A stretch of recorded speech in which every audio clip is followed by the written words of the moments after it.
إن الحمد لله نحمده ونستعينه ونستغفره ونعوذ بالله من شرور أنفسنا ومن سيئات أعمالنا من يهده الله فلا مضل له ومن يضلل فلا هادي له وأشهد أن لا إله إلا الله وحده لا شريك له وأشهد أن محمدا عبده ورسوله يا أيها الذين آمنوا اتقوا الله حق تقاته ولا تموتن إلا وأنتم مسلمون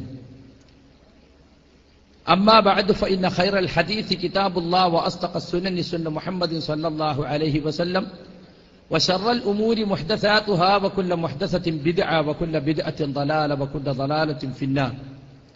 أعوذ بالله من الشيطان الرجيم.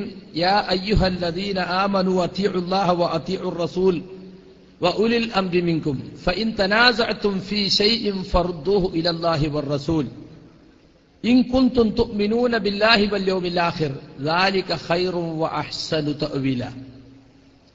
പ്രിയമുള്ള വിദ്യാർത്ഥിനികളെ, MSMന്റെ ഭാരവാഹികളെ, പ്രവർത്തകരെ, സർവാധിനാഥനായ റബ്ബിന്റെ വിധിവിലക്കുകൾ സൂക്ഷിക്കണേ എന്ന പ്രവാചകന്റെ ഓരോ പ്രസംഗത്തിലുമുള്ള വസിയ്യത്ത് ഞാനിവിടെ ആവർത്തിച്ച് ഓർമ്മപ്പെടുത്തുകയാണ്. ഒരുപാട് പരീക്ഷയും തിരക്കും ഒക്കെയുള്ള വിദ്യാർത്ഥികൾ വളരെ നേരത്തെ പ്ലാൻ ചെയ്ത് 3 ദിവസത്തേക്ക് ഇവിടെ വന്നിരിക്കുകയാണ്. ഒരുപാട് പ്രസംഗങ്ങൾ, ക്ലാസുകൾ നിങ്ങൾ കേട്ടു. നിങ്ങളുടെ മനസ്സും ശരീരവും എല്ലാം ഇതോടൊപ്പം ഉണ്ടായിരിക്കണം. എങ്കിൽ മാത്രമേ ഈ 3 ദിവസങ്ങൾ നിങ്ങൾക്ക് പ്രയോജനപ്പെടുത്താൻ കഴിയുകയുള്ളൂ. എങ്ങനെ പഠിക്കണം, മതത്തെക്കുറിച്ച് എവിടെ തുടങ്ങണം, എന്തൊക്കെ ശ്രദ്ധിക്കണം, അതാണ് ഈ 3 ദിവസങ്ങളിൽ നിങ്ങൾ പഠിക്കുന്നത്. പഠിക്കേണ്ടത് എങ്ങനെ എന്ന് പഠിക്കുകയാണ്.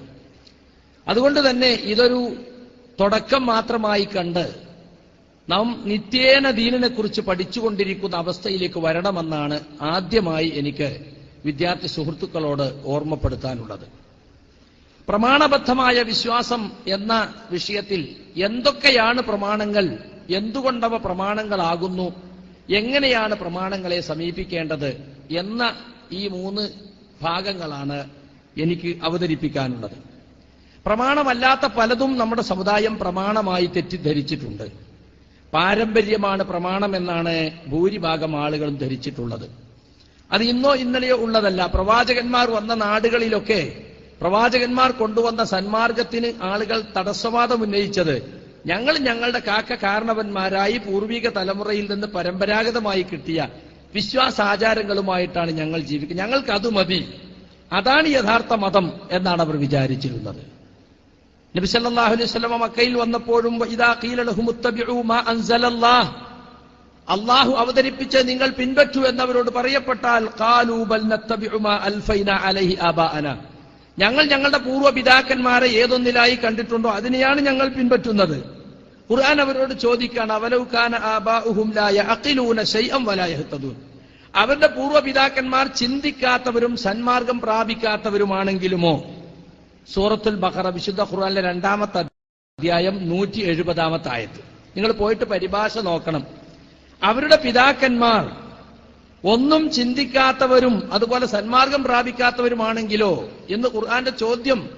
അവർ സന്മാർഗത്തിലായിരുന്നു, അവരുടെ നിലപാട് ശരിക്കും ബുദ്ധിപരമായി ആലോചിച്ചെടുത്തതായിരുന്നു എന്ന് നിങ്ങൾക്ക് ബോധ്യമായിട്ട് അതിൽ ഉറച്ചു നിൽക്കുകയാണെങ്കിൽ അതിൽ ന്യായമുണ്ട്.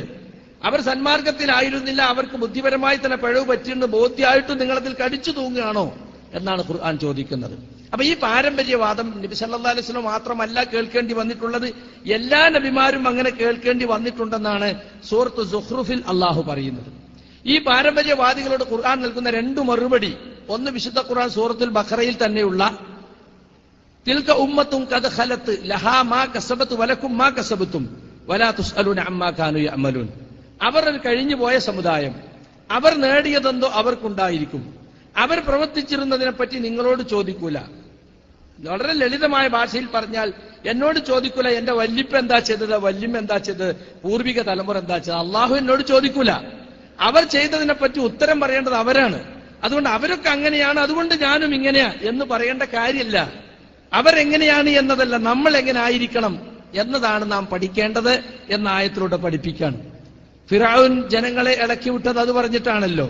മൂസ, നീ പറയുന്നതാണ് സത്യമെങ്കിൽ ഫമാ ബാലുൽ ഖുറൂനിൽ ഊല, കഴിഞ്ഞ തലമുറകളുടെ അവസ്ഥ എന്താ? അപ്പൊ അതിന് മറുപടി ഇൽമുഹാ ഇൻദ റബ്ബി, അതിനെക്കുറിച്ചുള്ള വ്യക്തമായ അറിവ് എന്റെ റബ്ബിന്റെ അടുക്കലുണ്ട്. ലാ യളില്ലു റബ്ബി വലാ യൻസ, അവൻ തെറ്റുകയില്ല, അവന് മറവി പറ്റുകയില്ല. അതുകൊണ്ട് പൂർവിക തലമുറയെ ഒരിക്കലും തന്നെ പ്രമാണമായി സ്വീകരിക്കാൻ ഇസ്ലാം പഠിപ്പിച്ചിട്ടില്ല. പാരമ്പര്യമല്ല പ്രമാണം. പിന്നെ ചില ആളുകൾ മനസ്സിലാക്കിയിട്ടുള്ളത് ഭൂരിഭാഗം ആളുകൾ ചെയ്യുന്നത് അതായിരിക്കും പ്രമാണം. എന്നാൽ ഖുർആൻ പഠിപ്പിക്കുന്നു വഇൻ തുതി അക്സറ മൻ ഫിൽ അർളി യുദില്ലുക അൻ സബീലില്ലാഹ്.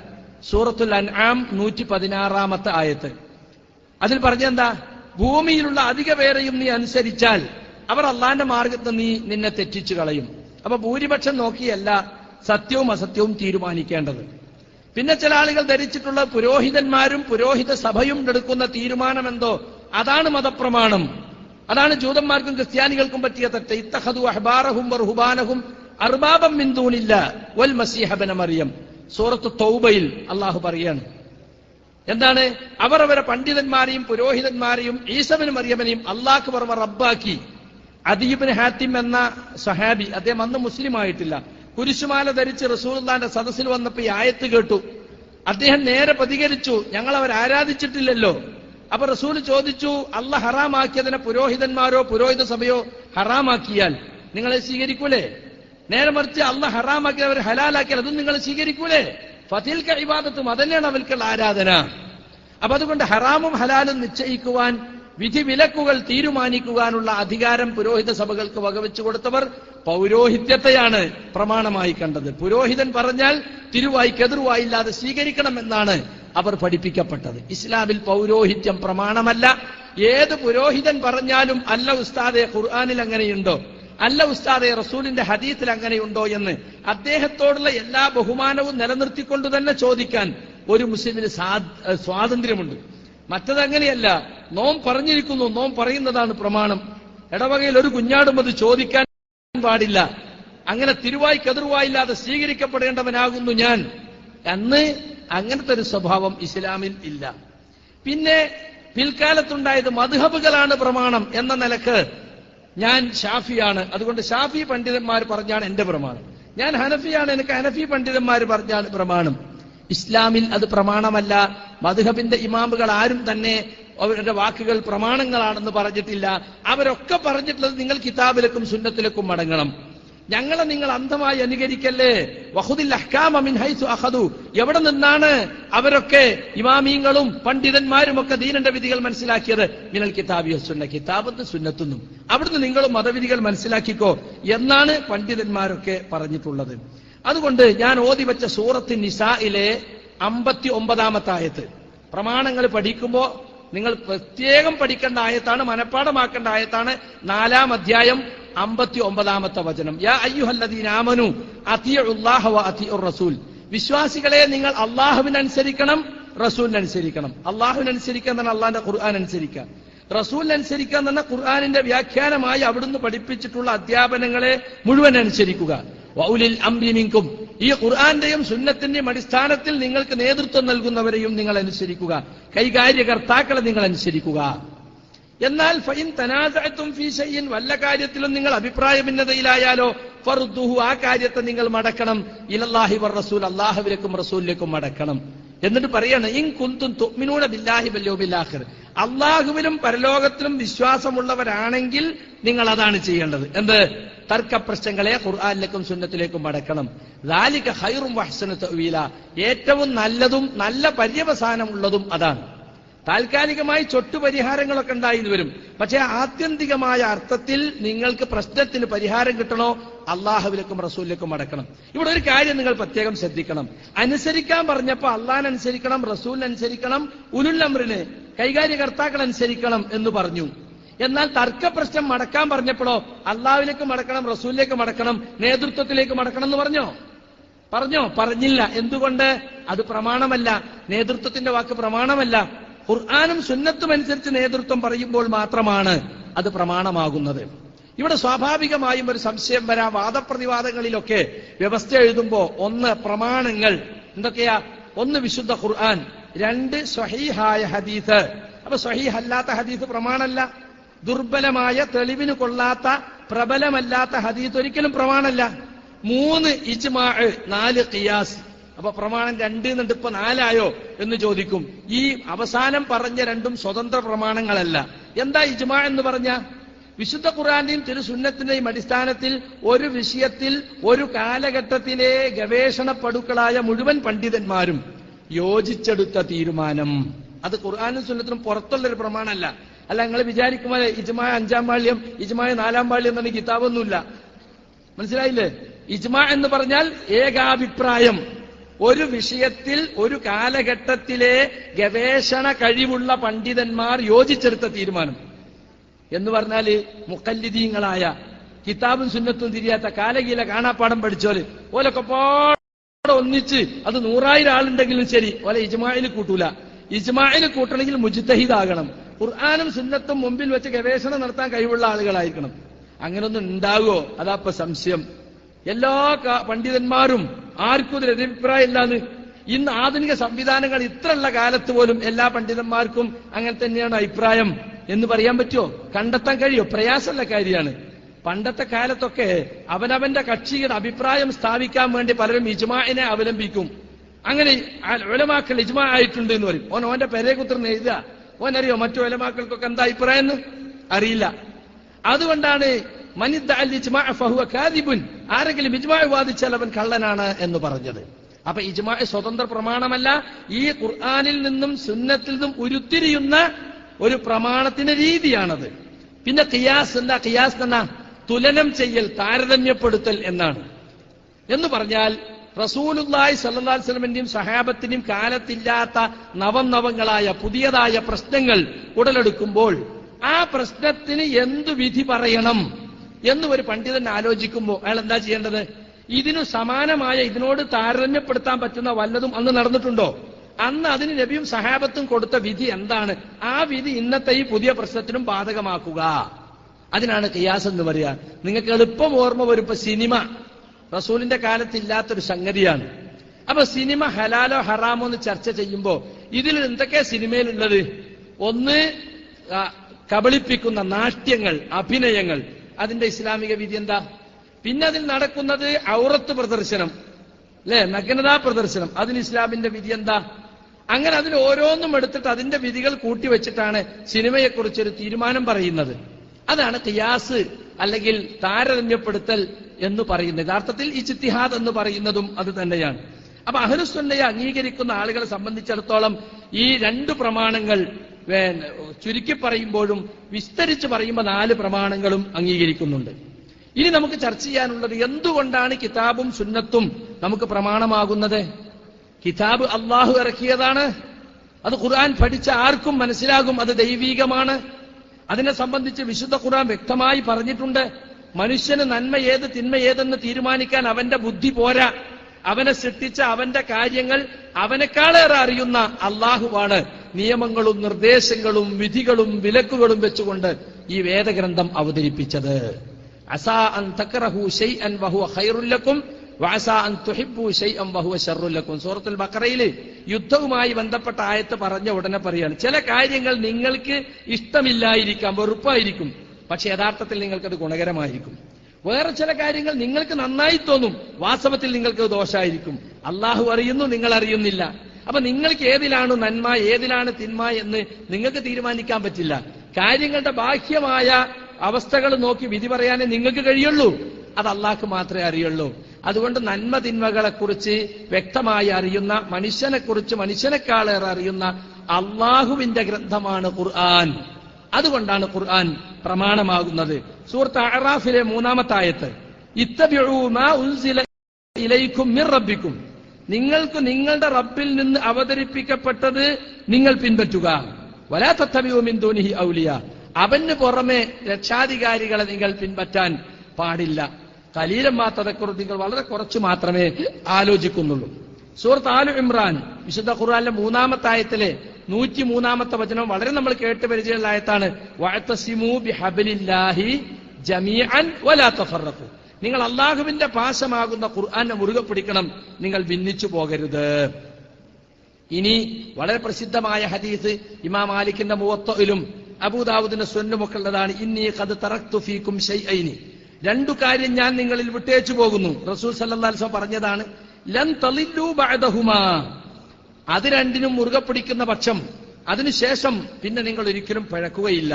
കിതാബല്ലാഹി വസുന്നതി, അള്ളാഹുവിന്റെ കിതാബും എന്റെ ചര്യയുമാണത്. അപ്പൊ ഇത് രണ്ടും അള്ളാഹു തന്നെ, സുന്നത്തിനെ സംബന്ധിച്ച് മനസ്സിലാക്കേണ്ടത് അതും അള്ളാഹു നൽകിയ വഹയ്യ് തന്നെയാണ്. അതുകൊണ്ട് മതത്തിന്റെ അടിസ്ഥാനം വഹയാണ്, അല്ലാതെ പഠിച്ചും ചിന്തിച്ചും ഗവേഷണം നടത്തി കണ്ടെത്തിയ സിദ്ധാന്തങ്ങളോ പദ്ധതികളോ അല്ല. വഹയാണ് അടിസ്ഥാനം. വഹയ ഖുർആനും വഹയാണ്, ഖുർആനിന്റെ വ്യാഖ്യാനമായ ഹദീസും വഹയാണ്. ഖുർആനെ സംബന്ധിച്ച് ഖുർആൻ തന്നെ സൂറത്തുൽ ഫുസ്സിലത്ത് 41-ാമത്തെ അധ്യായം അതിൽ 42-ാമത്തെ വചനം, 41, 42 വചനം, വഇന്നഹു ലകിതാബുൻ അസീസ്, അത് ഒരു അജയ്യമായ ഗ്രന്ഥം തന്നെ. ലാ യഅതീഹിൽ ബാത്തിലു മിൻ ബൈനി യദൈഹി വലാ മിൻ ഖൽഫി, മുമ്പിലൂടെയോ പിന്നിലൂടെയോ അതിലേക്ക് അസത്യം കടന്നു വരികയില്ല. ഹക്കല്ലാത്ത ഒന്നും ഖുർആനിൽ ഉണ്ടാവില്ല. തൻസീലും മിൻ ഹകീമിൻ ഹമീദ്, സ്തുത്യർഹനും യുക്തിജ്ഞനുമായ അള്ളാഹു അവതരിപ്പിച്ചതാണ്. അതാ ഖുർആന്റെ പ്രത്യേകത. ഖുർആൻ അള്ളാഹു ഇറക്കിയതാണ്. അലിഫ് ലാം റാം കിതാബുൻ അൻസൽനാഹു ഇലൈക ലിതുഖ്രിജൻ നാസ മിനൽ ളുലുമാതി ഇലന്നൂർ, സൂറത്ത് ഇബ്രാഹിം 1-ാമത്തെ ആയത്താണ്. ഈ ഗ്രന്ഥത്തെ നാം നിനക്ക് ഇറക്കി തന്നത് മനുഷ്യരെ ആകമാനം അജ്ഞതകളിൽ നിന്ന്, അന്ധകാരങ്ങളിൽ, ഇരുട്ടുകളിൽ നിന്ന് വെളിച്ചത്തിലേക്ക് കൊണ്ടുവരാനാണ്. ബിഇദ്നി റബ്ബിഹിം, അവരുടെ രക്ഷിതാവിന്റെ അനുമതിയോടുകൂടി, ഇലാ സിറാത്തിൽ അസീസിൽ ഹമീദ്, സ്തുത്യർഹനായ റബ്ബിന്റെ മാർഗത്തിലേക്ക്. അപ്പൊ അള്ളാഹു ഇറക്കി എന്നതാണ് ഖുർആൻ തെറ്റുപറ്റാത്ത ഗ്രന്ഥമാണ്, ദൈവിക ഗ്രന്ഥമാണ് എന്നതിന് ഒന്നാമത്തെ തെളിവ്. അത് ദൈവികമല്ലെന്ന് തെളിയിക്കാൻ ആർക്കും സാധിച്ചിട്ടില്ല. ഖുർആൻ അന്നും ഇന്നും വെല്ലുവിളിക്കുന്നു ഇതിന് സമാനമായ ഒരു ഗ്രന്ഥം, ഇതിന്റെ അധ്യായതുല്യമായ ഒരു അധ്യായമെങ്കിലും കൊണ്ടുവരാൻ സാധിക്കും. ആർക്കും ഇതുവരെ സാധിച്ചിട്ടില്ല. വലിയ സാഹിത്യ സാമ്രാട്ടുകൾ ജീവിച്ച റസൂലുള്ളാഹിന്റെ കാലത്ത് പോലും സാധിച്ചിട്ടില്ല, പിന്നും സാധിച്ചിട്ടില്ല. പിന്നെ ഖുർആൻ ദൈവികമാണ്, അത് പ്രമാണമാണ് എന്നൊക്കെ ഇന്ന് മൊത്തത്തിൽ എല്ലാവരും അംഗീകരിച്ചിട്ടുണ്ട്. മാമൂലുകളും നാട്ടുനടപ്പുകളൊന്നും പ്രമാണമല്ലെന്ന് പൊതുവെ അംഗീകരിക്കപ്പെട്ടിട്ടുണ്ട്. പക്ഷെ പ്രശ്നം എവിടെയാണ്? പ്രമാണങ്ങൾ വ്യാഖ്യാനിക്കുന്നിടത്താണ് പ്രശ്നം. എങ്ങനെയാണ് വിശുദ്ധ ഖുർആൻ വ്യാഖ്യാനിക്കേണ്ടത്? പല ആളുകളും തെറ്റിദ്ധരിപ്പിച്ചുകൊണ്ടിരിക്കുന്നത്, നമ്മളൊരു ഖുർആൻ വ്യാഖ്യാനിക്കുകയാണെങ്കിൽ ഒരു ഡിക്ഷണറി എടുക്കുക, ആ ഡിക്ഷണറിയിൽ ആ പദത്തിന്റെ അർത്ഥം നോക്കുക, എന്നിട്ട് അങ്ങ് അർത്ഥം പറയുക. അങ്ങനെ ഡിക്ഷണറി നോക്കി അർത്ഥം പറഞ്ഞ് ഖുർആൻ വ്യാഖ്യാനിച്ചാൽ എന്താ സംഭവിക്കുക? ഒരുപാട് അബദ്ധങ്ങൾ സംഭവിക്കും. കാരണം ഖുർആൻ വളരെ ഫ്ലെക്സിബിൾ ആയിട്ടുള്ള പൊതുവായ ചില തത്വങ്ങളും സിദ്ധാന്തങ്ങളാണ് പഠിപ്പിക്കുന്നത്. അതിന് വിശദീകരണം ആവശ്യമാണ്. വഅൻസൽനാ ഇലൈക ദിക്റ ലിതുബയ്യിന ലിന്നാസി മാ നുസില ഇലൈഹിം, സൂറത്ത് നഹൽ 44-ാമത്തെ ആയത്ത്. നിങ്ങൾ രേഖപ്പെടുത്തി വെക്കേണ്ട ആയത്താണ്. സൂറത്ത് നഹൽ 44-ാമത്തെ ആയത്ത്. ഈ ഈ ഉത്ബോധനത്തെ നിനക്ക് നാം ഇറക്കി തന്നത് നബിയെ താങ്കൾ അവർക്ക് ബയാൻ ചെയ്തു കൊടുക്കാൻ വേണ്ടിയാണ്. അവർക്കായി ഇറക്കപ്പെട്ട ഈ ഗ്രന്ഥത്തെ ബയാൻ ചെയ്യേണ്ടത് താങ്കളാണ്. അപ്പൊ ഖുർആന് ബയാന് വേണം. ആ ബയാൻ ആധികാരികമായി ചെയ്യേണ്ടത് ആരാ? റസൂൽ സല്ലല്ലാഹു അലൈഹി വസല്ലമയാണ്. വിശുദ്ധ ഇമാം ശാത്തബി അദ്ദേഹത്തിന് അൽ മുവാഫഖാത്ത് എന്ന ഗ്രന്ഥത്തിൽ ഔസാഇ ഹസ്സാൻ ഇബ്നു അത്തിയൽ ഉദ്ധരിക്കുന്ന ഒരു അസർ പറയുന്നുണ്ട്. കാനൽ വഹ്യു യൻസിലു അലാ റസൂലില്ലാഹി സ്വല്ലല്ലാഹു അലൈഹി വസല്ലം, റസൂലിന് ഖുർആനാകുന്ന വഹ്യ് അല്ലാഹുവിൽ നിന്ന് ഇറങ്ങും. വയഹ്ലുറുഹു ജിബ്രീലു ബിസുന്നത്തിൽ ലത്തി തുഫസ്സിറു ദാലിക, ആ വഹ്യിനെ വിശദീകരിച്ചുകൊണ്ട് സുന്നത്തുമായി അപ്പോൾ തന്നെ ജിബ്രീൽ വരുന്നു. അപ്പൊ ഖുർആനിനെ ആധികാരികമായി വ്യാഖ്യാനിക്കേണ്ടത് റസൂലാണ്. ഈ വ്യാഖ്യാനം പല നിലക്കുണ്ട്. മൊത്തത്തിൽ പറഞ്ഞതിനെ വിശാലമാക്കി വിവരിച്ച് പറയാം. ഉദാഹരണമായിട്ട് നിസ്കാരത്തെ പറ്റി ഖുർആനിൽ പല സ്ഥലത്ത് സൂചനകൾ മാത്രമേ ഉള്ളൂ. എങ്ങനെ നിസ്കരിക്കണം, എത്ര റക്അത്താണ്, അതിന്റെ വഖത്ത് ഏതാ, ഒന്നും ഖുർആനിലില്ല. അഖീമുസ്സലാത്ത്, നിസ്കാരം കൃത്യമായി നിർവഹിക്കണം. ഖൂമൂ ലില്ലാഹി ഖാനിതീൻ, അടക്കത്തിലും ഒതുക്കത്തിലും നിൽക്കണം. വർക്കഉ, റുകൂഅ് ചെയ്യണം. വസ്ജുദു, സുജൂദ് ചെയ്യണം. ഇങ്ങനെയുള്ള പ്രയോഗങ്ങളല്ലാതെ നിസ്കാരം എവിടെ തുടങ്ങണം, എവിടെ അവസാനിപ്പിക്കണം, റുകൂയിൽ എന്ത് ചൊല്ലണം, സുജൂദിൽ എന്ത് ചൊല്ലണം, ഒന്നും ഖുർആനിലില്ല. അതൊക്കെ എവിടുന്നാ കിട്ടുക? ഹദീസിൽ നിന്നാണ് കിട്ടുക. ജിബ്രീൽ അലൈഹിസ്സലാം മനുഷ്യരൂപത്തിൽ വന്ന് റസൂലുള്ളാഹിന്റെ മുമ്പിൽ നിന്ന് നമസ്കാരത്തിന്റെ രൂപം കാണിച്ചു കൊടുത്തു. നബി അതുപോലെ നിസ്കരിച്ചു. എന്നിട്ട് സഹാബത്തിന് നബി നിസ്കരിച്ച് കാണിച്ചു കൊടുത്തു. എന്നിട്ട് പറഞ്ഞു, സല്ലൂ കമാ റഅയ്തുമൂനി ഉസല്ലി, ഞാൻ എങ്ങനെ നിസ്കരിക്കുന്ന നിങ്ങൾ കണ്ടോ അതുപോലെ നിസ്കരിച്ചാൽ മതി. ഇപ്പോ ക്യാമ്പസുകളിലൊക്കെ ഖുർആൻ മാത്രം മതി, ഹദീസ് ജൂതന്മാരുണ്ടാക്കിയതാണ് എന്ന ചേകനൂരിയൻ ആശയം, പേര് മോഡേൺ സൊസൈറ്റിന്നോ അല്ലെങ്കിൽ മോഡേണിസം എന്നോ അല്ലെങ്കിൽ ഖുർആൻ സുന്നത്ത് സൊസൈറ്റിന്നോ പല പേരിലുമാണ് വരിക. അവരാശയം എന്താണ്? യഥാർത്ഥം അവർ ഖുർആൻ സ്വീകരിക്കുന്നുണ്ടോ? റസൂലിനെ സ്വീകരിക്കണം, റസൂൽ പറഞ്ഞ പിമ്പറ്റണം എന്ന് പറഞ്ഞത് ഖുർആനാണ്. അപ്പൊ അവർ ഖുർആനിന്റെ ആളുകളെ ഞങ്ങൾ അഹ്ലുൽ ഖുർആനാണ് എന്നൊക്കെ പറയും. അവർ ഖുർആന്റെ ആളുകളല്ല. ഖുർആന്റെ മഹിമ ഇങ്ങനെ വളർത്തി പറയും, എന്നിട്ട് ഹദീസിനെ നിഷേധിക്കലാണ് അവരുടെ ഉദ്ദേശം. അപ്പൊ ആ കൂട്ടർ ഇപ്പോ കേരളത്തിൽ ചേകനൂർ മൗലവിന്റെ ആദ്യം പറഞ്ഞെന്താണ്? നിസ്കാരം 5 വഖത്തുണ്ട്, പക്ഷെ 3 നേരായിട്ട് തൊഴിലാളികൾ ചെയ്താൽ മതി. തൊഴിലാളി സ്നേഹമുള്ള ഒരാളെങ്കിലും കിട്ടിയല്ലോ എന്നെനിക്ക് കുറെ ആളെ പിന്നാലെ കൂടി. പണ്ടേ ഷിയാക്കൾ പറയുന്നത് ലൂറ് അസറും കൂടെ ഒരു വക്ത് നിസ്കരിക്കുക, മഗ്രിബ് അശയും കൂടെ ഒരു വക്ത് സുബഹി, അങ്ങനെ 3 വക്ത്. അപ്പൊ അസനിൽ 5 ഉണ്ട്, പക്ഷെ 3 ആക്കിയാൽ മതി ഇളവ്. പിന്നെ കുറെ കാലം കഴിഞ്ഞിട്ട് അടിസ്ഥാനപരമായി തന്നെ 3 ഉള്ളൂ എന്ന് പറഞ്ഞു. പിന്നെ കുറെ കഴിഞ്ഞപ്പോ 2 ഉള്ളൂ, പകലിന്റെ 2 അച്ചിലങ്ങളിൽ ഓരോ നിസ്കാരം ഉള്ളൂ. പിന്നെ പറഞ്ഞു നിസ്കാരം എന്ന് പറഞ്ഞ പ്രത്യേക കവാത്തൊന്നുമില്ല. അക്കമി സ്വലാത്തല്ലി ദിക്രി, എന്നെ ഓർക്കാൻ വേണ്ടി നിസ്കാരം നിലനിർത്തുക. അപ്പൊ അള്ളാഹിനെ കുറിച്ച് ഓർമ്മ ഉണ്ടായാൽ മതി. ഡ്രൈവർ ഇങ്ങനെ വണ്ടി തിരിക്കുമ്പോ അള്ളാ എന്ന് പറഞ്ഞ ഓന്റെ നിസ്കാരം കഴിഞ്ഞ്, ഹോട്ടലിൽ ഇങ്ങനെ ചായ വാരുമ്പോ റബ്ബേ എന്ന് പറഞ്ഞ ഓന്റെ നിസ്കാരം കഴിഞ്ഞ്, മറ്റോ ഇങ്ങനെ കൈക്കോട്ട് കളിക്കുമ്പോ അള്ളാ എന്ന് പറഞ്ഞ ഓന്റെ കഴിഞ്ഞ്, ലോഡ് പിടിച്ചെടുക്കുമ്പോ അള്ളോ എന്ന് പറഞ്ഞ തള്ളിയ ഓന്നവും കഴിഞ്ഞ്. ഇത്രയുള്ള നിസ്കാരം എന്നാണ്. അല്ല അതിനായിട്ട് ലക്ഷക്കണക്കിന് റുപ്യന്റെ പള്ളിയും വേണ്ട, കവാത്തും വേണ്ട, ഒന്നും വേണ്ട, ഒന്നും വേണ്ട. ഈ രൂപത്തിലേക്ക് അവരെത്തിയത് ഈ വ്യാഖ്യാനം കൊണ്ടാണ്. ഖുർആൻ കൊണ്ട് നിസ്കാരത്തിന്റെ രൂപം ഉണ്ടാക്കിയാൽ 4 ഖുർആൻ പണ്ഡിതന്മാർ 4 കോലത്തിലാണ് ഉണ്ടാക്കുക. അതുകൊണ്ട് ഒരിക്കലും ഭാഷാർത്ഥം മാത്രം പോരാ. ചേകനൂര് നിസ്കാരത്തിന്റെ രൂപം ഉണ്ടാക്കിയത് എങ്ങനെയെന്നറിയോ? നിലവിലുള്ള അഹ്ലുസുന്നത്തിന്റെ നിസ്കാര രീതിയെടുത്ത് മുമ്പിൽ വെച്ചിട്ട് അതിന് ഖുർആൻ തെളിവ് തരിക. 1ാമത് തക്ബീർ, അതിന് ഖുർആൻ തെളിവ്. കബ്ബിർഹു തക്ബീറാ, അത് നിസ്കാരത്തെ പറ്റിയ കബ്ബിറു തക്ബീർ, തക്ബീറിന്റെ വാക്കയിലുണ്ട് എന്നല്ലാതെ. അപ്പൊ അങ്ങനെ ഉണ്ടാക്കിയത്. പിന്നെ സുജൂദ് കിട്ടി, റുക്കൂഴ് കിട്ടി, ഏറ്റിദാലിന് തെളിവില്ല. അപ്പൊ മൂപ്പരെന്താട്ടി? റുക്കൂഴ് കഴിഞ്ഞൊന്ന് അല്പം വിശ്രമിച്ച ശേഷം സുജൂദിലേക്ക് പോയാൽ മതി, അത് മൂപ്പരെ പോക്കറ്റിൽ നിന്ന്. അപ്പൊ ഖുർആൻ കൊണ്ട് സ്ഥാപിക്കാൻ കഴിയൂല. അതുകൊണ്ട് നമ്മൾ മനസ്സിലാക്കണം, ഖുർആൻ നിസ്കാരമാകട്ടെ, നോമ്പാകട്ടെ, സക്കാത്താകട്ടെ, ഹജ്ജാകട്ടെ സൂചനകൾ മാത്രം നൽകിയിട്ടുള്ളത്. സക്കാത്ത് കൊടുക്കണം. എത്ര ശതമാനം കൊടുക്കണം? ആരൊക്കെയാ കൊടുക്കേണ്ടത്? കൂലിപ്പണിക്കാരനും കൊടുക്കണം, ടാറ്റയും കൊടുക്കണം. ഒരേപോലെയാണോ? കൊടുക്കുകയാണെങ്കിൽ ആർക്കാ കൊടുക്കേണ്ടത്? ഓരോരുത്തരും തോന്നിയമാതിരി കൊടുത്താൽ മതിയോ? ആകപ്പാട് ഒരിക്കൽ കൊടുത്താൽ മതിയോ? കൊല്ലം കൊടുക്കണോ? മാസാമാസം കൊടുക്കണോ? ആഴ്ചക്ക് കൊടുക്കണോ? നിത്യം കൊടുക്കണോ? ഇതൊക്കെ എവിടുന്നാ കിട്ടുക? ഹദീസിന്റെ കിതാബിൽ നിന്ന് മാത്രമേ കിട്ടുള്ളൂ. അതുപോലെ ഹജ്ജിന്റെ കാര്യം എല്ലാം സൂചനകളാ ഖുർആനിലുള്ളത്. അതിനെല്ലാം വ്യാഖ്യാനം ആവശ്യമാണ്. അതുപോലെ തന്നെ നിങ്ങൾ നോക്ക്, ഖുർആൻ മൊത്തത്തിൽ പറഞ്ഞ കാര്യം അല്ലദീന ആമനു വലം യൽബിസു ഈമാനഹും ബിളുൽമിൻ, വിശ്വസിക്കുകയും വിശ്വാസത്തിൽ ളുൽമ കലർത്താതിരിക്കുകയും ചെയ്തവർ അവർക്കാകുന്നു നിർഭയത്വം, അവരാകുന്നു സന്മാർഗം പ്രാപിച്ചർ. അൻആം 82ാമത്തെ സൂക്തം. ഈ ആയത്തിറങ്ങിയപ്പോ വിശ്വാസത്തിൽ ളുൽമ കലർത്താതിരിക്കെ, എന്തെങ്കിലും ളുൽമ വരാത്ത ആരെങ്കിലും ഉണ്ട് നബിയെ എന്ന് വെച്ച് സഹാബികൾ നബിന്റെ അടുത്ത് വന്നു. അപ്പൊ സഹാബികൾക്ക് നബി പറഞ്ഞു കൊടുത്തു, നിങ്ങൾ ഉദ്ദേശിച്ച ളുൽമല്ല, അവിടെ ലുഖ്മാൻ തന്റെ മകനോട് പറഞ്ഞ ളുൽമാണ്. അതേതാ? ഇന്ന ശിർക ലളുൽമൻ. അപ്പൊ ശിർക്കാകുന്ന ളുൽമാണ് അവിടെ ഉദ്ദേശം എന്ന് റസൂല് പഠിപ്പിച്ചു കൊടുക്കുകയാണ്. അതുപോലെ വസ്സാരിക്കത്ത് ഫഖ്തഉ ഐദിയഹുമാ, കർത്തവൻ ആണാകട്ടെ പെണ്ണാകട്ടെ കൈ മുറിക്കണമെന്ന് സൂറത്തുൽ മാഇദ 38ാമത്തെ ആയത്തിലുണ്ട്.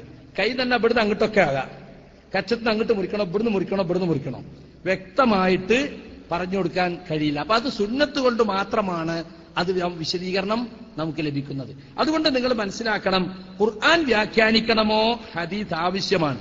ഹദീസ് വഹയാണ്. ഹദീസിനെ സംബന്ധിച്ച് പല ആളുകളുടെയും മനസ്സിൽ വളരെ താഴ്ന്ന സ്ഥാനമുള്ളത്. ഹദീസിലൊരു കാര്യം ഹറാമാണെന്ന് പറഞ്ഞാൽ ഖുർആനൊന്നല്ലല്ലോ, ഹദീസിലല്ലേ എന്ന് ചോദിക്കും. യഥാർത്ഥത്തിൽ ഹദീസിന്റെ അടിസ്ഥാനത്തിൽ പറഞ്ഞാലും ഖുർആന്റെ അടിസ്ഥാനത്തിൽ പറഞ്ഞാലും ഹറാമിന്റെ ഹലാല് തന്നെയാണ്.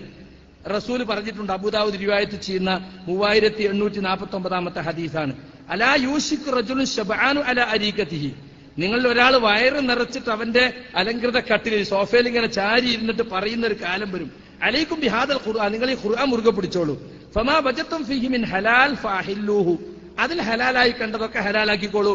വമാ വജത്തും ഫീഹി മിൻ ഹറാം ഫഹരിമുഹു, അതിൽ ഹറാമായി കണ്ടതൊക്കെ നിങ്ങൾ ഹറാമാക്കിക്കോളൂ എന്ന് പറയുന്ന ഒരു കാലം വരും. ഖുർആനിൽ ഹറാം ഹലാലും നോക്കിയാൽ മതി എന്ന റസൂൽ പറയുന്നു. ഇന്നമാ ഹറമ റസൂലുള്ളാഹി സ്വല്ലല്ലാഹു അലൈഹി വസല്ലം കമാ ഹറമല്ലാഹ്, അള്ളാഹു ഹറാമാക്കിയത് പോലെ തന്നെയാണ് റസൂൽ ഹറാമാക്കിയതും. ഇപ്പൊ ഖുർആൻ കൊണ്ട് മാത്രം ഹറാമാകുന്ന കാര്യങ്ങളുണ്ട്.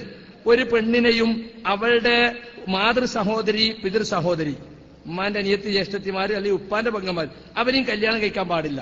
ഒരാളൊരു പെണ്ണെ കല്യാണം കഴിച്ചാൽ അവളുടെ മാതൃ സഹോദരിയെയും രണ്ടാമത് വിവാഹം കഴിക്കാൻ പറ്റൂല, അല്ലെങ്കിൽ പിതൃ സഹോദരി. അത് ഖുർആനിൽ കിട്ടൂല. മരിച്ചു പോകാൻ തജ്മഉ ബൈനൽ ഉഖ്തൈനി എന്ന് മാത്രമേ ഖുർആനിലുള്ളൂ. 2 സഹോദരിമാരെ ഒപ്പം കല്യാണം കഴിക്കാൻ പാടില്ല. എന്നേ പറഞ്ഞിട്ടുള്ളൂ. അത് ആറ്റത് ഹദീസ് എന്നാ കിട്ടുക. അതുകൊണ്ട് സുഹൃത്തുക്കളെ, ഇതുപോലെയുള്ള ഒരുപാട് കാര്യങ്ങള്, ഇപ്പോ നാടൻ കഴുതയുടെ ഭക്ഷണം ഖൈബർ യുദ്ധ ദിവസം റസൂൽ പ്രത്യേകം ഹറാമാക്കിയത് ഹദീസിൽ കാണാം. അത് ഖുർആനിൽ നിന്ന് കിട്ടൂല. അതുപോലെ തന്നെ വന്യമൃഗങ്ങളിൽ നിന്ന് തേറ്റയുള്ളത്, അതുപോലെ പക്ഷികളിൽ നിന്ന് കാലുകൊണ്ട് ഇരപിടിക്കുന്നത്, ഇതൊക്കെ ഹറാമാണെന്ന് ഖുർആനിൽ നിന്ന് കിട്ടൂല, ഹദീസിൽ നിന്ന് മാത്രമാണ് നമുക്ക് കിട്ടുന്നത്. അതുകൊണ്ട് നമുക്ക് വിശുദ്ധ ഖുർആൻ ശരിക്കും മനസ്സിലാകണമെങ്കിൽ ഖുർആൻ പോലെ തന്നെ നമ്മൾ ഹദീസിനെയും വ്യക്തമായി പഠിച്ചാൽ മാത്രമേ നമുക്ക് മനസ്സിലാക്കാൻ സാധിക്കുള്ളൂ. ഹദീസില്ലാതെ ഖുർആനെ പൂർണ്ണമായും മനസ്സിലാക്കാൻ കഴിയില്ല. ഇപ്പൊ ചേകനൂരികൾ പറയുന്നതനുസരിച്ചാണെങ്കിൽ റസൂലുള്ളാഹിക്ക് ഒരു പോസ്റ്റ്മാന്റെ സ്ഥാനം മാത്രം. ഒരു ഖുർആൻ തന്നു, ഇതിലെന്താ മുഹമ്മദ് നബി? അതൊന്നും എനിക്കറിയില്ല. പോസ്റ്റ്മാൻ കത്തുണ്ടെന്ന് നമ്മൾ ചോദിക്കും, ഇതിലെന്താന്ന്? അത് എനിക്കറിയോ? നിങ്ങൾ വായിച്ചു നോക്കാളി എന്നതുപോലെ ഒരു ഖുർആൻ തന്നിട്ട് നിങ്ങൾ വായിച്ചു നോക്കോളി എന്നൊരു നബി അങ്ങോട്ട് പോയതാ. അങ്ങനെയല്ല. ഖുർആൻ കൊടുത്തു, ഖുർആൻ അനുസരിച്ച് എങ്ങനെ ജീവിക്കണം അത് റസൂൽ അതാണ് ഹദീസ്. നബിയുടെ വാക്ക്, പ്രവൃത്തി, അംഗീകാരം. അത്തിഉല്ലാഹ എന്ന് പറഞ്ഞ് അവസാനിപ്പിച്ചില്ല, അത്തിഉർ റസൂൽ. അള്ളാഹിനനുസരിക്കണം, റസൂലിനനുസരിക്കണം. മൻ യുതിഇർ റസൂൽ ഫഖദ് അതാ അല്ലാഹ്.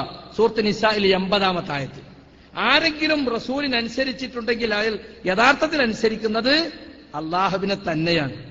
വമാ ആതാകുമുർ റസൂൽ ഫഖുദു. റസൂൽ നിങ്ങൾക്ക് എന്തെന്ന് കൊണ്ടുവന്നുവോ അത് നിങ്ങൾ സ്വീകരിക്കണം.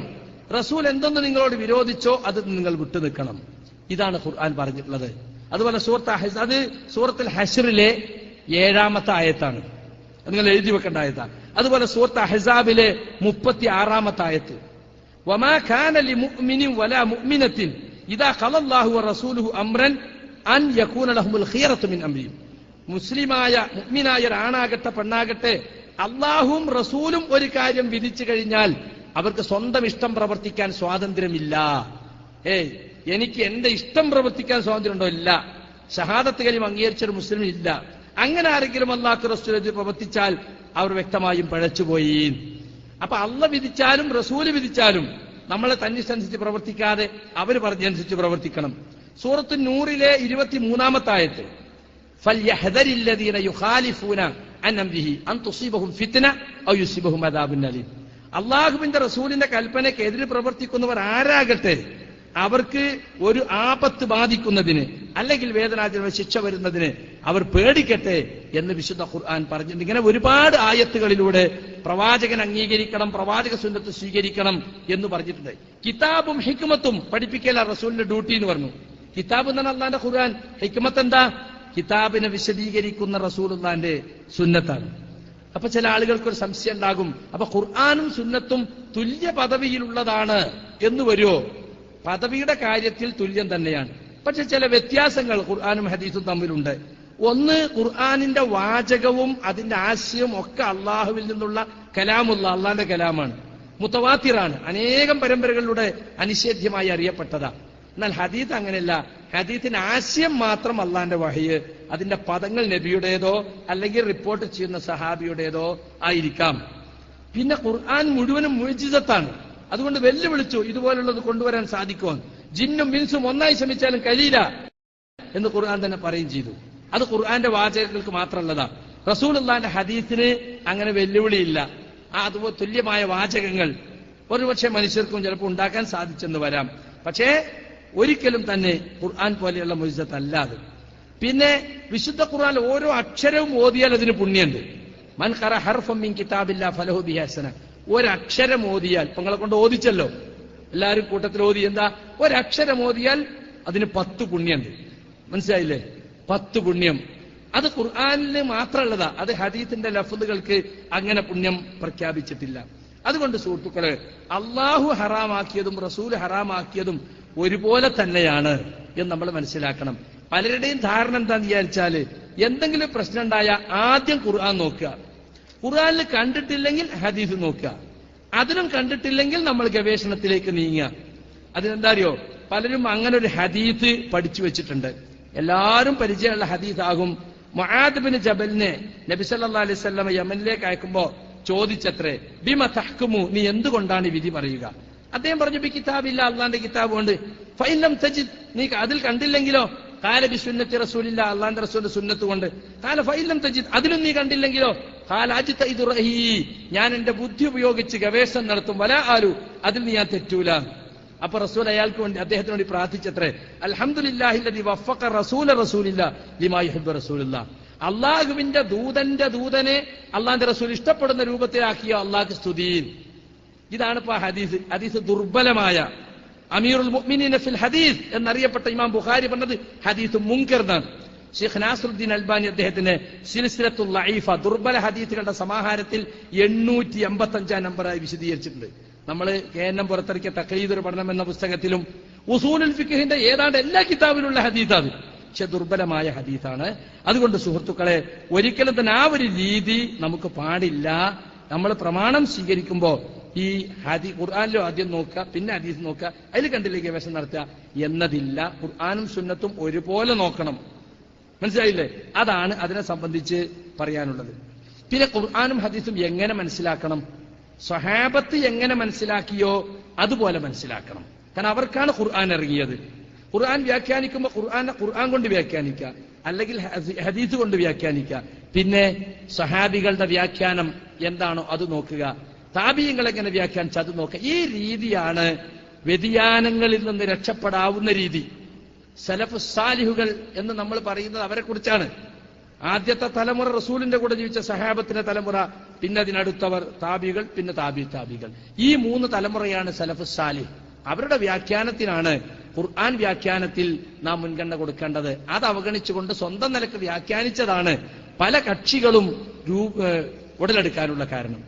പിന്നെ പ്രമാണങ്ങളും ബുദ്ധിയും തമ്മിലുള്ള അത് എന്തുമാത്രം ബന്ധമുണ്ട്? ലഅല്ലക്കും തഅഖിലൂൻ, നിങ്ങൾ ചിന്തിക്കുന്നില്ലേ? അഫലാ തതഫക്കറൂൻ, നിങ്ങൾ ആലോചിക്കുന്നില്ലേ എന്നൊക്കെ ഖുർആൻ പറഞ്ഞിട്ടുണ്ട്. അപ്പൊ ബുദ്ധിക്കും ചിന്തക്കൊക്കെ ഖുർആൻ പ്രാധാന്യം കൽപ്പിച്ചിട്ടുണ്ട്. പക്ഷേ നമ്മൾ മനസ്സിലാക്കേണ്ട ഒരു കാര്യം, പ്രമാണങ്ങളെ തിരുത്താനോ ഭേദഗതി വരുത്താനോ മനുഷ്യബുദ്ധി കൊണ്ടാവില്ല. ചില ആളുകളൊക്കെ ഉണ്ട്, ഹദീസ് തള്ളും. എങ്ങനെ? അതെന്റെ ബുദ്ധിക്ക് യോജിക്കൂല. അങ്ങനെ തള്ളാൻ പാടില്ല. കാരണം നബി സല്ലല്ലാഹു അലൈഹി വസല്ലം പറഞ്ഞിട്ടുണ്ടോ ഇല്ലേ എന്ന് നോക്കാൻ ബുദ്ധി ഉപയോഗിക്കാം. പക്ഷെ പറഞ്ഞു എന്ന് ബോധ്യപ്പെട്ടാൽ പിന്നെ അവിടെ ബുദ്ധിക്ക് സ്ഥാനമില്ല. അത് സ്വീകരിക്കുക. കാരണം അത് വഹയാണ്. അള്ളാഹു പറഞ്ഞതിനനുസരിച്ചല്ല റസൂൽ പറഞ്ഞു. വമാ യൻതിഖു അനിൽ ഹവാ, സ്വന്തം ഇഷ്ടപ്രകാരം നബി പറയുന്നില്ല. ഇൻഹുവ ഇല്ലാ വഹയുൻ യുഹ, അദ്ദേഹത്തിന് ലഭിച്ച വഹയാണ് അദ്ദേഹം പറയുന്നത്. അതുകൊണ്ട് തന്നെ നബി സല്ലല്ലാഹു അലൈഹി വസല്ലമയുടെ ഹദീസുകളെ സ്വന്തം ബുദ്ധിക്കനുസരിച്ച് തള്ളുക എന്നത്, അല്ലെങ്കിൽ പ്രമാണങ്ങളിൽ ഭേദഗതി വരുത്താൻ ബുദ്ധി ഉപയോഗിക്കുക എന്നത് ശരിയല്ല. ബുദ്ധി ആപേക്ഷികമാണ്. ആരെ ബുദ്ധി എടുക്കുക? ബുദ്ധി പ്രമാണമാക്കിയാൽ ആരെ ബുദ്ധി എടുക്കുക? ശാസ്ത്രജ്ഞന്റെ ബുദ്ധിയാണോ? കൃഷിക്കാരന്റെ ബുദ്ധിയാണോ? കച്ചവടക്കാരന്റെ ബുദ്ധിയാണോ? വിദ്യാർത്ഥിന്റെ ബുദ്ധിയാണോ? ആരെ ബുദ്ധി എടുക്കുക? അപ്പൊ അതുകൊണ്ട് അങ്ങനെ ഒരു മാനദണ്ഡം തന്നെ ഇല്ല. അത് ആപേക്ഷികമാണ്. മനുഷ്യന്റെ കേൾവിക്കും കാഴ്ചക്കൊക്കെ പരിധിയും പരിമിതിയും ഉള്ളതുപോലെ ബുദ്ധിക്കും പരിധിയും പരിമിതിയുണ്ട്. അതുകൊണ്ട് തന്നെ നമ്മൾ മനസ്സിലാക്കിയിരിക്കേണ്ട പ്രധാനപ്പെട്ട വിഷയം, ബുദ്ധിയും പ്രമാണവും തമ്മിലുള്ള ബന്ധം നമ്മൾ ശരിക്കും മനസ്സിലാക്കണം. പ്രമാണങ്ങളെ തള്ളാനോ കൊള്ളാനോ ഉള്ള ഒരു മാനദണ്ഡമായിട്ട് ബുദ്ധിയെ സ്വീകരിക്കാൻ പാടില്ല. പ്രമാണങ്ങൾ മനസ്സിലാക്കുന്നതിനുള്ള ഒരു ഗൈഡാണ് യഥാർത്ഥത്തിൽ ബുദ്ധി എന്ന് പറയുന്നത്. ഇപ്പൊ റസൂലിന്റെ ഒരു ഹദീസ് കേട്ടു, അത് റസൂൽ പറഞ്ഞിട്ടുണ്ടോ എന്ന് നമുക്ക് എന്ത് ചെയ്യാം? പ്രമാണങ്ങൾ അടിസ്ഥാനത്തിൽ പരിശോധിക്കാം. പിന്നെ പ്രമാണങ്ങൾ സ്ഥിരപ്പെട്ടിട്ടുണ്ടോ എന്ന് നമ്മൾ നോക്കണം. ഇന്ന ഹാദൽ ഇൽമ ദീനുൻ ഫൻദുറു അമ്മൻ തഖുദൂന ദീനക്കും. ഈ ഇസ്ലാമിക വിജ്ഞാനം എന്ന് പറയുന്നത് ദീനാണ്. ആരിൽ നിന്നാണ് ദീൻ സ്വീകരിക്കുന്നത് എന്ന് നിങ്ങൾ നോക്കണം. അപ്പൊ അള്ളാഹു പറഞ്ഞു എന്ന് ഉറപ്പുള്ള കാര്യം മാത്രമേ അള്ളാന്റെ പേരിൽ പറയാവൂ. അള്ളാഹ് പറയാത്തത് അള്ളാന്റെ പേരിൽ പറഞ്ഞാൽ വൻ പാപമാണ്. അതുപോലെ റസൂൽ സല്ലല്ലാഹു അലൈഹി വസല്ലം പറഞ്ഞു എന്ന് ഉറപ്പുള്ളതേ റസൂലിന്റെ പേരിൽ പറയാവൂ. കാലകാല റസൂലുള്ളാഹ് എന്ന് പറഞ്ഞ് നമ്മളങ്ങോട്ട് വിട്ടാൽ എന്റെ കുറ്റെന്താ? ഇന്ന കദിബൻ അലയ്യ ലൈസ കദിബൻ അലാ അഹദി, എന്റെ മേൽ നിങ്ങൾ കളവ് പറയുന്നത് മറ്റൊരാളെ മേലും കളവ് പറയുന്നത് പോലെയല്ല. മൻ കദബ അലയ്യ മുതഅമ്മിദൻ ഫല്യതബവ്വഅ മഖഅദഹു മിനൻ നാർ, ആരെങ്കിലും എന്റെ പേരിൽ കളവ് പറഞ്ഞാൽ അവൻ നരകത്തിൽ അവന്റെ സീറ്റ് ഒരുക്കിക്കൊള്ളട്ടെ എന്നാണ്. അതുകൊണ്ട് പ്രമാണങ്ങൾ പ്രബലമാണോ എന്ന് പരിശോധിച്ച് ഉറപ്പുവരുത്തണം. അതിനുള്ള ആധുനിക സാങ്കേതിക വിദ്യകളൊക്കെ ഉപയോഗിച്ച് നമുക്കിന്ന് വളരെ എളുപ്പമാണ്. പണ്ടൊക്കെ ഹദീസ് ലൈഫാണോ സഹിയാണോ മനസ്സിലാക്കാൻ എന്ത് പ്രയാസം ഉണ്ടായിരുന്നു. ഇന്നിപ്പോ 10,000-15,000 ഉള്ള ഗ്രന്ഥശേഖരം ഒറ്റ CD-യിലാണ് അടിച്ചുകൊടുത്തായി. ഹദീസ് അടിച്ചെടുത്താൽ ലൈഫോ സഹിയോ എന്ന് വരും. അതുകൊണ്ട് സുഹൃത്തുക്കളെ, ഞാൻ അവസാനിപ്പിക്കുകയാണ്. നമ്മളൊക്കെ പ്രമാണങ്ങൾ സസന്തോഷം സ്വീകരിക്കുന്ന, സംശയമില്ലാതെ സ്വീകരിക്കുന്നവരാകണം. സിദ്ദീഖുൽ അക്ബറിനോട് ഇസ്രാ മിറാജ് പറഞ്ഞപ്പോ ഒരു സംശയമല്ലാതെ സ്വീകരിച്ചില്ലേ? അതുപോലെ നബി അങ്ങനെ പറഞ്ഞോ എന്നാ ഞാൻ വിശ്വസിക്കുന്നു എന്ന് പറയുന്ന അവസ്ഥയിലേക്ക് എത്തണം. സംശയമില്ലാതെ പ്രമാണങ്ങളെ സ്വീകരിച്ച് സലഫുകൾ മനസ്സിലാക്കിയ പോലെ മനസ്സിലാക്കുക. അങ്ങനെ ദീൻ പഠിക്കാൻ ശ്രമിക്കുക. പ്രമാണങ്ങളുടെ അടിസ്ഥാനത്തിലാണ് ദീന് പഠിക്കേണ്ടത്. അതിന് നിങ്ങൾ ഓരോരുത്തരും മാനസികമായി തയ്യാറെടുക്കുക. അതിനുള്ളൊരു പ്രചോദനമാകട്ടെ ഈ ക്ലാസ് എന്ന് മാത്രം പറഞ്ഞുകൊണ്ട് ഞാൻ അവസാനിപ്പിക്കുകയാണ്. വാഖിറു ദഅ്വാന അൽഹംദുലില്ലാഹി റബ്ബിൽ ആലമീൻ.